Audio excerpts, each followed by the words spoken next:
প্রিয় দর্শক, কি ভাবছেন? লোকটি চা খেতে গিয়ে তার ঠুট পড়ে গিয়েছে। বিষয়টি আসলে এরকম না।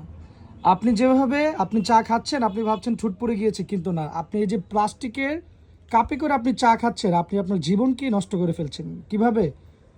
আসলে এই যে প্লাস্টিকগুলো থাকে, আর অর্থাৎ বাংলাদেশে যে ওয়ান টাইম কাপে চা বিক্রি করে, এগুলো হচ্ছে একদম কোমল এবং সফট প্লাস্টিক।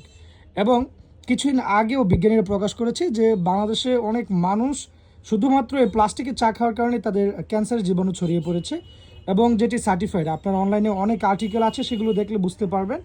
আজকে আমরা এসেছি নূর ফ্যাশনে, যেটি এই যে দেখেন, এটি হচ্ছে কসবা উপজেলা পরিষদ মার্কেট, চারতলা মার্কেটের পাশে। এবং এখানে এসেই দেখলাম যে ভাইরা খাচ্ছে, খুব মজা করে হচ্ছে সোহান ভাই, ওনার বন্ধু, দুজনেই পাবনাইয়া। তো ওনাদেরকে সচেতন করার জন্য এবং আপনাদেরকে একই সাথে সচেতন করার জন্য এই ভিডিওটি বানানো। অবশ্যই পারলে আপনারা চায়ের যে কাপ থাকে, অর্থাৎ কাচের কাপে খাবেন, ভালো করে ধৌত করে। ভুলেও আপনারা এই যে প্লাস্টিকের যা রয়েছে এগুলোতে খাবেন না। আমি আজকেও খাচ্ছি না। সকলে ভালো থাকেন, সুস্থ থাকেন, টাটা।